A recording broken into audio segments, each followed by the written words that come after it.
Mr. Deputy Speaker, when I entered Parliament, I was introduced to a term. That term was political theater.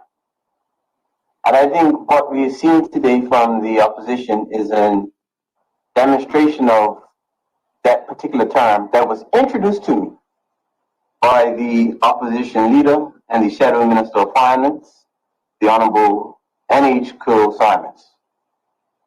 Mr. Deputy Speaker, can I be permitted to read a few excerpts from the Yes, you may. reply to the joint speech?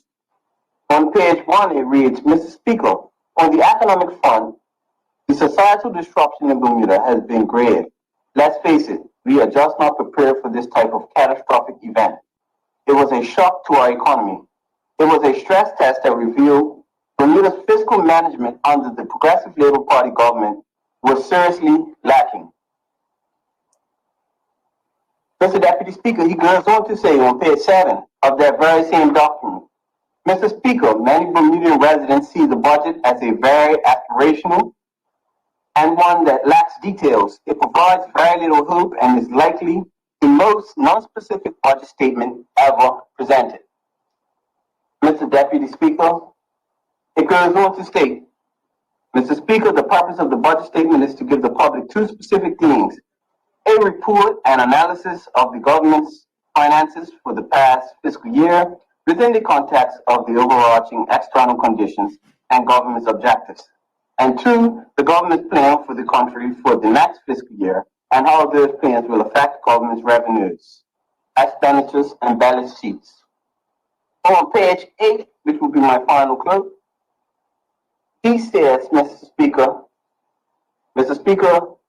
the Minister of Finance has failed to deliver either one of these objectives in any kind of robust or detailed fashion. Instead, he has merely listed off a number of issues facing the country without any specific plan as to how to meet those challenges. There is virtually no analysis or context other than COVID-19 of the government's fiscal performance. Economic confidence declines. That was the response to the Minister of Finance's budget last year from the opposition. But today, there was no praise of the Minister of Finance's work last year. It was all criticism. Okay. And now somehow, the Minister of Finance, who presented a budget last year that was inadequate in their eyes, is now the knight in shining armor as it pertains to Bermuda's economy. That's not to disparage my colleague, but that's to show the hypocrisy of what is going on today. Mr. Deputy Speaker, the Minister of Finance did something additional before he left.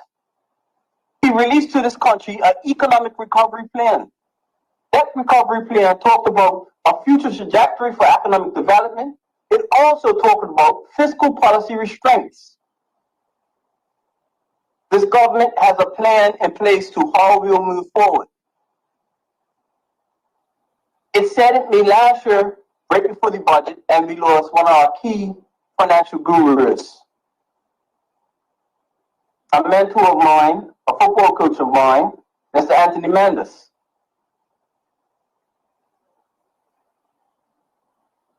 Mr. Deputy Speaker, that was a grave loss, but the country still had to be run. And we found a way to continue. There's no doubt that the Minister of Finance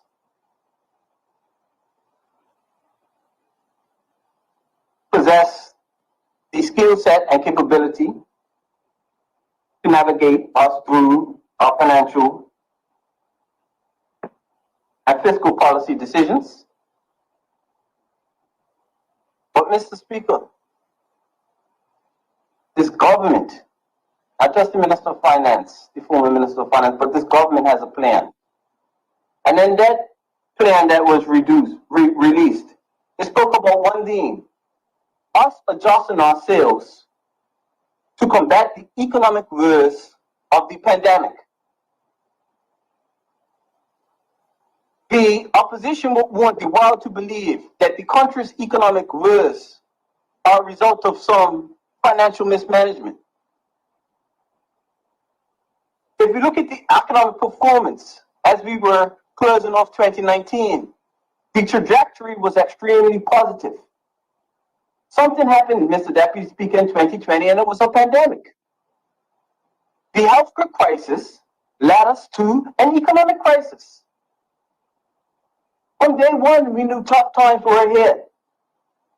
So the miscategorization today that all of a sudden, the economic situation of the entire country is now heading sharply downhill because there's a change in personnel within the Progressive Labour Party government, can be nothing further from the truth. But the country, Mr. Deputy Speaker, does want to hear a plan. And we have one. We have released one. And it's the Economic Recovery Plan that was specifically designed as a response to the urgency of the situation that we have faced. It provided a clear fiscal path forward, and then it determined what economic initiatives that we need to execute to get Bermuda back to where it was heading at the end of 2019. Mr. Deputy Speaker,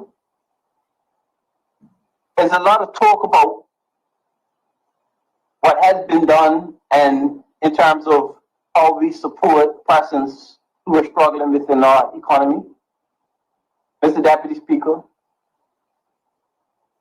we as members of the Progressive Labour Party should all be pleased with the collective response of this government. Whether it be the way in which we set up a new unemployment benefit program, we have spent, Mr. Deputy Speaker, over $70 million to support persons who were displaced from the workforce. Many jurisdictions, countries, and territories have not had that same level of response that we had for our people. You know why? Because we had a human-centered approach. We ensured that we took care of our people first, despite what many would say in terms of our fiscal position at the time. Mr. Deputy Speaker, the numerous companies that received payroll tax relief as a result of their economic woes, the hundreds of taxi drivers, persons in the hotel and restaurant sectors. We granted over $12 million in grants through the Economic Development Corporation to provide support for small businesses. We paid many rents during that time, Mr. Deputy Speaker, so that our small businesses can survive. We made amendments to the pension legislation to allow persons to dip into their pension and get up to $18,000 over a 2-year period, Mr. Deputy Speaker. There was custom duty relief in many areas. Also allowing persons to suspend pension contributions and other benefit contributions so that they can stay afloat. This government didn't abandon the people of Bermuda in their time of need. The track record is straight, Mr. Deputy Speaker. We were on the front line supporting our people.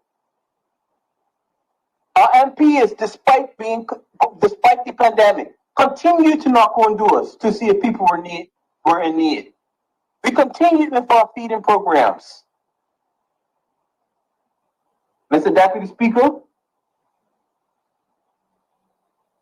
I'll mention this almost every week. If we wouldn't amend the financial assistance legislation, 100 families would have time to out of financial assistance. What state would we have been in, or those individuals had been in, if they were no longer receiving those assistance? The children in that household, in the households of those 100 families, all would they have received food see, where their heads going to rest at night. Sometimes we talk about the socioeconomic condition, but we don't talk about the factors that lead to that socioeconomic condition. And taking your most vulnerable population off a benefit, which was a design by the previous government, doesn't improve the socioeconomic condition of the people of this country. Notwithstanding that, we move forward. We allow persons to work remotely from Bermuda. Mr. Deputy Speaker, I'm pleased to announce that I've approved over 1,000 applications. That has been a small buffer due to our contraction in our tourism numbers. But Mr. Deputy Speaker, if you look at the real estate reports would tell you that the real estate business was booming in the pandemic due to partly the measures that this government put in place.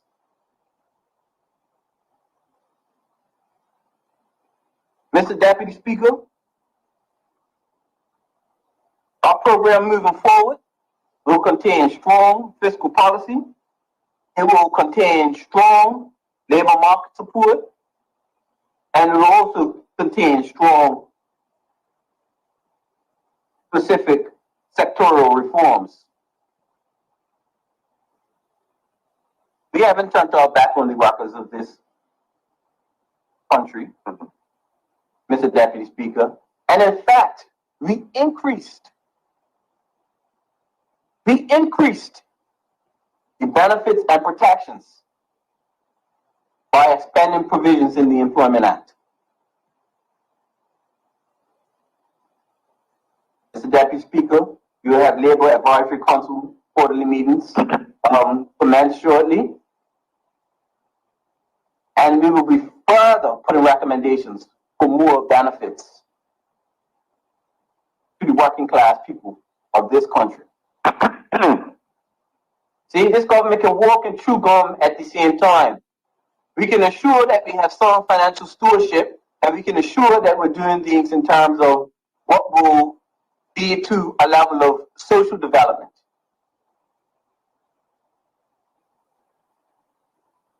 Mr. Deputy Speaker, I want to be clear that there are 7 main themes in our economic recovery plan. Diversifying Bermuda's economy with growth and new industries. And there is highlight of growth in existing industries. The long-term reinsurance in Bermuda, Mr. Deputy Speaker, continue to grow. If you look at their new business formations, they're expanding. The amount of employees that are working in long-term reinsurance are also expanding. Unfortunately, there's sectors that rely on tourism experience a contraction, but the government has worked to remove some restrictions within the economy, which would lead to a greater level of tourism, and we hope to see an expansion of employment in those areas once again. Mr. Deputy Speaker, we also want to make financial markets work better for businesses and consumers, removing some of that red tape, building critical new infrastructure, and enhancing our current infrastructure, leading to jobs.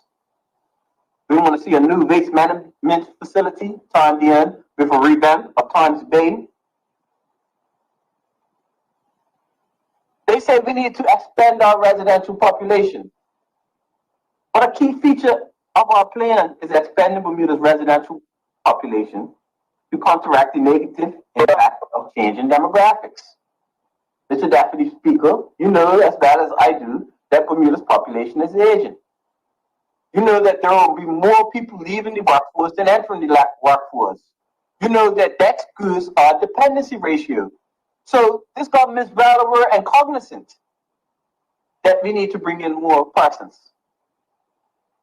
Where we may disagree is the way in which we bring in more persons. Once the economy starts to expand, we have natural organic growth in terms of persons that are here to work. but not to displace Bermudians who are suitably capable and qualified for doing jobs. Because our priority is always getting our people back to work, ensuring Bermudians are living dignified lives. Mr. Deputy Speaker, through our national job strategy, we will continue to provide training and development and employment services to our people. Throughout the pandemic, we have directly provided services to over 600 individuals. Some will say, well, how much of those individuals have gotten jobs? That's a shallow way of thinking, Mr. Deputy Speaker, if you know that you're in an economy where jobs are contracting and the employers control the demand in terms of labor and not the government. But what I would say is, those 600 people who have been through our programs are better prepared to take advantage of job opportunities when they open up, Mr. Deputy Speaker. The Ministry of Labor has been tasked with the youth employment strategy because we recognize that our youth employment is unacceptable. We also recognize that youth unemployment can be a contributing factor into antisocial and risky behavior. And as a result, Mr. Deputy Speaker, in short order, the Ministry of Labor will be rolling out earnest youth employment strategy that falls in direct alignment with our national youth policy. The Minister of Health, Mr. Deputy Speaker, announced today, or was it yesterday, but she just recently announced our plans to move forward with revamping our healthcare system. Because access to quality and affordable healthcare is what we need, especially with our the demographics of our population, which is shaped somewhat like an inverted pyramid, which means your largest population groups are now your older population groups. Mr. Deputy Speaker, the last main theme is developing supportive legislation and regulatory framework that enables innovation on the island to thrive, so that we see innovation in technology. You see the work that the minister responsible for Home Affairs is doing in terms of the energy sector and some of the new initiatives that they have coming on board. You see the work that the Premier and those other ministers who had direct involvement in terms of fintech. You see the work that we're doing to support the creative individual in our economy that wants to move forward with technology and innovation. Minister, you got 1 minute, Minister. Mr. Deputy Speaker, it always seems like when I'm talking about the positive things that this government is doing, I never have enough time to finish. But what I would say is this government does have a plan. It is well laid out, and we will be steadfast on execution of that plan. Thank you, Mr. Deputy Speaker, for allowing me to Thank you, Minister. Any